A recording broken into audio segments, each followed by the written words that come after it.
번째 시간입니다. 두 마음을 품은 자라는 제목으로 하나님 말씀 증거하겠습니다. 이제 나오미가 베들레헴으로 가기로 결단하고 두 며느리와 함께 길을 나섭니다. 그런데 두 며느리와 함께 길을 가다가 나오미가 이 길을 떠나기 전부터 나오미의 마음은 편치 않았습니다. 그 편치 않은 마음 때문에 그 편치 않은 마음이 자꾸 양심의 가책을 갖게 하는 한 가지가 있었습니다. 그게 뭐냐 하면 이 두 며느리를 과연 내가 데리고 가는 것이 맞는가 하는 문제였습니다. 안 데리고 가자니 자기 혼자 가서 살아갈 길이 막막하고 또 데려가자니 두 며느리의 미래가 달려있는 일인데 오늘 본문에서 읽었듯이 이 나오미가 유대 사회는 형이 죽으면 동생이 그 형의 여자를 책임져야 됩니다. 이건 뭐 데리고 산다고 이 의미가 아니라 책임져 주는 의미입니다. 그래서 같이 삽니다. 또 죽으면 그 밑에 동생이 또 다 데리고 삽니다. 자, 그런데 두 자녀가 다 죽었기 때문에 이제 그 나오미가 하는 얘기가 그 얘기입니다. 내가 이제 누구와 결혼을 해서 아이를 낳아서 다시 키워서 너희와 결혼하겠느냐? 이건 있을 수 없는 일이기 때문에 너희들은 평생 이렇게 살아야 되기 때문에 고생 해야 되기 때문에 이제 나를 떠나라라고 이야기하는 거죠. 같은 여자의 입장에서 하나님을 섬기는 사람의 입장에서 불쌍하고 안타까운 마음이 나오미가 들었던 거죠. 이것이 바로 자비입니다. 자기의 입장도 대책이 없습니다. 지금 나오미도 대책도 없고 누군가의 도움이 없으면 살아갈 길이 막막합니다. 그래서 성경에서는 고아와 가부를 돌보라라고 이야기했습니다. 특별히 고대 근동 아시아에 고아와 가부는 누군가의 도움이 없이는 절대 살아갈 수 없는 그런 부류들입니다. 그렇기 때문에 누군가 도와줘야 됩니다. 근데 지금 자기의 처지도 지금 살 길이 막막한 입장인데 그렇다고 자기 때문에 이 두 며느리의 인생을 자기 수발을 들면서 평생 살게 할 수 없다고 그렇게 나오미는 생각한 거죠. 자기 입장도 막막한데 이 나오미는 며느리를 사랑하는 마음으로 며느리의 입장에 서서 이 모든 것을 지금 생각하고 있는 거죠. 이게 뭐냐면 바로 자비입니다. 자기 인생도 중요한 만큼 두 며느리의 인생도 굉장히 중요하다. 이것은 성경이 일관적으로 우리에게 말해주고 있는 부분 중에 하나입니다. 이 마지막 시대에 나타나는 현상 중에 하나가 이기주의입니다. 자기밖에 모릅니다. 사람들은 자기를 사랑하며 자기 가족만 사랑하며 자기 것만 사랑한다고 했습니다. 이것이 마지막 시대의 불행이라고 예수님은 복음서에서 분명히 이야기하고 있습니다. 그러나 이 나오미는 그거에서 이제 걸린 거죠. 과연 어떻게 할 것인가? 이것이 바로 인애고 자비로움입니다. 나의 입장도 있지만 그러나 너의 입장도 내 입장만큼 중요하다고 여기면서 불쌍히 여기는 마음이죠. 그래서 나오미가 두 며느리에게 이제는 너희의 친정으로 돌아가라. 너희의 친정으로. 그리고 거기서 새 삶을 살아라. 그렇게 권면합니다. 이 말은 진심에서 우러나온 말입니다. 진심에서. 여기까지 따라온 것도 너무 고맙고 감사하다는 거죠. 그러면서 나오미가 하는 말이 뭡니까? 너희는 이미 나에게 선대하였다. 이렇게 표현합니다. 이 선대라고 하는 말을 히브리어는 헤세드라고 표현합니다. 헤세드. 이 헤세드는 우리나라 말로 번역하기가 좀 힘듭니다. 적당한 말이 없어요. 그래서 보통 이것을 자비다 이렇게 표현합니다. 자비. 한 사람이 공궁에 처해 있을 때 그 사람을 위해서 충성해 주는 것. 그렇죠? 한 사람이 공궁에 처해 있을 때 그렇지 않은 한 사람이 그를 위해서 일방적으로 충성해주고 헌신해주는 것. 이것을 헤세드라고 말합니다. 그래서 우리나라 말로 자비라고 그렇게 번역을 하는데 제가 이 자비라고 하는 말을 가지고 굉장히 많이 연구를 했어요. 이것을 이 말과 우리나라 말 중에 가장 가까운 것이 무엇이 있을까? 그렇게 제가 연구하기 시작한 것은 목사님들마다 이 본문을 설교할 때 헤세드, 자비다 이렇게 이야기하면서 우리나라 말로 딱히 번역할 것이 별로 이렇게 마땅치 않다 그런 이야기를 들으면서 과연 어떤 말이 좋을까? 그러면서 룻기 전체를 보면서 제가 이 자비도 맞지만 가장 좋은 두 단어를 제가 생각해냈는데 그게 뭐냐면 이 헤세드는 우리나라 말로 정 혹은 의리입니다. 정의리.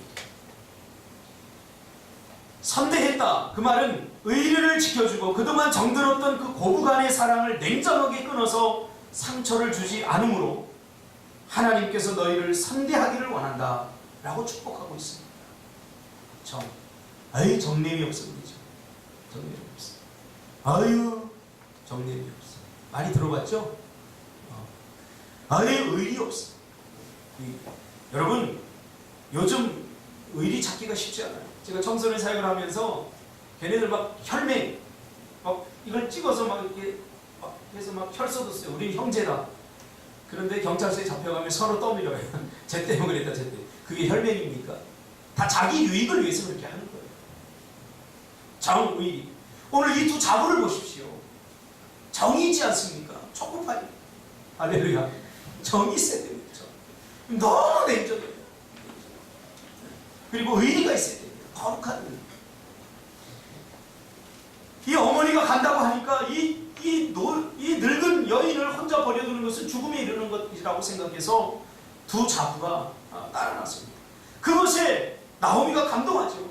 그래서 야, 내 인생도 중요하지만 너희들 인생이 나는 내가 생각하니까 더 중요하다. 이렇게 생각해 주니까 그러면서 떠나가라. 나를 떠나가라. 이렇게 얘기합니다.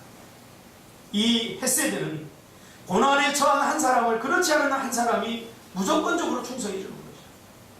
예수님도 복음서에 직접적으로 얘기하지 않았지만 예수님도 이런 정신을 가지라고 제자들에게 수없이 말했습니다.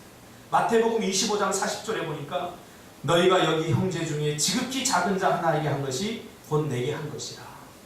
이 지극히 작은 자 하나라고 하는 것은 바로 누군가 도와주지 않으면 안 되는 사람, 누군가의 도움이 없이는 홀로 살아갈 수 없는 그러한 사람들, 그렇죠? 그런 사람들도 오늘 우리 사회도 많이 있지 않습니까? 마음에 병든 사람들, 정신지체라든가 장애우들, 다양한 사람들이 여기에 속합니다. 그러자 두 며느리가 그 이야기를 듣고는 대성통곡을 합니다. 자기도 죽을 위기에 처해 있으면서 여전히 며느리들을 먼저 생각하는 나오미의 사랑에 감격한 것이죠. 나오미가 시집살이를 안 시켰던 것 같아요. 이방 여인, 그 두 여인이 들어왔을 때 나오미는 정말로 최선을 다해서 이 두 며느리를 대접하고 대우했던 것 같아요. 그렇죠? 어떻게 알 수 있어요? 두 며느리가 따라가잖아요. 옳다군 이거 기회다 하고서 아이고 그렇게 시집살이 시키더니 아주 잘됐다. 그리고선 아마 뒤도 안 돌아보고 갔을 거예요. 그런데 두 며느리가 이 어머니 혼자 뒀다 이거 죽게 생겼거든요. 그러니까 자기들 인생 생각하지 않고 절대적으로 충성하면서 따라하는 것을 보게 됩니다. 두 며느리는 쉽게 이별하지 못합니다. 여러분 헤어지는 게 쉽습니까? 헤어지는 게 절대 쉽지 않습니다. 아직도 저는 헤어짐에 대한 트라우마가 있습니다. 어릴 적에 아버지와의 그 이별을 통해서 아직도 이 헤어지는 것이 굉장히 저에게는 고통이고 힘든 일 중에 하나입니다. 그래서 우리 자녀들을 두고 어디 여행을 지금까지 한 번도 못 갔어요. 눈에 자꾸 밟혀요. 그래서 이 헤어지는 것이 나에게 굉장히 힘들어요. 이게 쉽지 않아요. 똑같이 시어머니로부터 은혜를 입고 또 시어머니를 불쌍히 여기는 마음도 갖고 있었지만 시어머니가 자기에게 소망이 없으니까 떠나라고 하니까 이제 같이 부둥켜 안고 웁니다. 이것은 룻의 마음과 똑같다는 것입니다. 근데 결국 어떻게 됩니까? 요 시점까지 와서 성경 기자는 이 이야기를 굉장히 빠르게 돌립니다. 결국 오르바는 그의 시어머니에게 입을 맞추고 떠났더라 이렇게 나옵니다. 오르바가 어떤 상태에 있었고 왜 떠났고 무엇 때문에 떠났는지 그 스토리를 길게 연장하지 않고 아주 짧은 구절로 오르바는 시어머니에게 입을 맞추고 떠나버립니다. 울 때만 해도 같이 울 때만 해도 뭔가 소망이 보였죠. 같이 갈 것 같았는데 성경은 그러나 오르바는 그의 시어머니에게 입을 맞추고 냉정하게 떠나버립니다. 아주 짧게 다른 어떤 부연 설명도 없이 그냥 입 맞추고 떠났다라고 씁니다. 바로 오르바의 냉정한 마음을 아주 짧게 드러냄으로써 그 냉정한 마음을 드러내는 거죠. 결국 오르바는 어떻습니까? 결국은 마음속 깊은 곳에 있던 그래도 내가 살아야 되겠다. 그래도 내가 살고 보아야 되겠다. 이 마음이 있었던 거죠. 자, 이 나오미를 버렸다는 것은 결국 뭐냐면요. 나오미가 섬겼던 하나님을 버렸다는 것과 마찬가지예요. 왠지 아세요? 나중에 룻이 고백하는 걸 보면 어머니가 섬기는 하나님을 내가 섬기고 어머니가 죽는 곳에 나 죽겠다라고 하는 말에 보면 지금 나오미는 어머니를 버린 것이 아니라 어머니도 버렸지만 어머니가 섬겼던 하나님도 버리는 것입니다. 성경학자들은 이렇게 해석합니다. 저는 이 해석을 지지합니다. 그러니까 이 헤어짐은 단순한 육신적인 헤어짐이 아니라 이것은 신앙의 문제입니다. 오르바의 돌아섬은 바로 하나님으로부터의 돌아섬입니다. 하나님을 섬기는 사람들로부터의 돌아섬은 바로 하나님으로부터의 돌아섬이 된다고 구약성경이 계속해서 말하고 있습니다. 이미 오르바의 이름에 그 복선이 깔려 있습니다. 오르바는 두 마음을 가진 상태를 의미하는 히브리어 목덜미라는 뜻입니다. 오르바는 목덜미라는 뜻인데 이것은 두 마음을 가진 상태를 표현할 때 쓰는 히브리적 표현입니다. 그러니까 오르바가 결정적인 순간에 그 선택의 순간에 보여진 그의 태도를 통해서 엿볼 수 있는 것은 오르바는 그래도 하나님보다는 그래도 신앙보다는 자신의 안식과 자신의 기쁨 그것이 먼저였다는 거예요. 자기가 먼저였다는 거예요. 자기가 먼저. 요즘 제가 새벽에 요셉을 설교하면서 오늘도 야곱의 스토리가 나왔어요. 결국은 야곱은 뭐였냐면 결국은 하나님을 의지하기보다는 결정적인 순간에 그래도 하나님을 신뢰하지 못하고 자기를 신뢰했어. 자기 열심을 신뢰했어. 그래서 평생 동안 고생한 거예요. 평생 동안 고생. 그러니까 이 야곱 같은 사람을 왜 성경은 계속해서 우리에게 보여주고 있는가? 하나님의 은혜를 드러내기 위해서입니다. 이미 하나님의 은혜를 받은 자도 그 은혜에 붙들려서 살지 않으면 결국 야곱처럼 개고생하는 거예요. 오늘 새벽에 설교한 거 보면 야곱이 뭐라고 그런 줄 아세요? 내가 수월에 들어가는 것 같더라. 그런 표현을 합니다. 요셉을 잃었을 때 그런 표현을 하고 또 이제 베냐민과 또 이제 시므온을 잃어버리게 되고 모든 자기 자식을 잃어버릴 것 같은 불안한 감에 사로잡혀서 내가 지옥을 경험하는 것 같다. 그렇게 이야기합니다. 왜 그래요? 하나님을 신뢰하지 못하니까 두려움에 붙들리게 되는 거예요. 두려움. 하나님께 야곱에게 복을 주셨잖아요. 그 복은 반드시 이루어집니다. 할렐루야.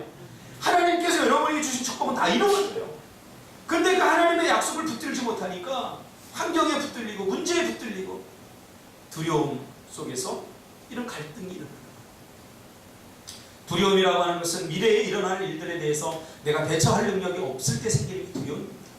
그러나 우리의 영원한 대책이 있습니다. 영원한 대안은 바로 예수 그리스도십니다. 할렐루야. 이것이 마음속 깊은 곳에 딱 버티고 있어요. 어떤 순간에도. 여러분 우리는 죽어봤자 천국입니다. 할렐루야. 죽어봤자 천국이에요. 제가 늘 이야기하잖아요. 죽어봤자 천국. 근데 뭘 요만한 거 갖고 자꾸 잃어버릴 것에 대한 두려움들, 안 될 것에 대한 두려움, 이거 빨리 떨쳐버려야 돼요. 갈등이라고 하는 것은 두 마음을 품을 때 나타나는 현상입니다. 오르바의 마음속에는 이 두 마음이 여전히 존재하고 있던 거죠. 두 마음을 품은 자에게는 안식이란 없습니다. 두 마음을 가진 사람은 절대 안식을 누릴 수 없습니다. 믿음의 반대말이 뭔지 아세요? 안 믿음이 아니라 믿음의 반대말은 두 마음입니다. 두 마음. 믿음이라고 하는 것은 싱글 포커스입니다. 하나님을 신뢰하면 그분에게 전적으로 우리의 모든 것을 다 완전히 맡기는 거예요. 이게 싱글 포커스. 하나가 돼서 주님만을 바라보고 사는 거죠. 그런 믿음의 반대말은 두 마음, 더블 포커스가 돼요.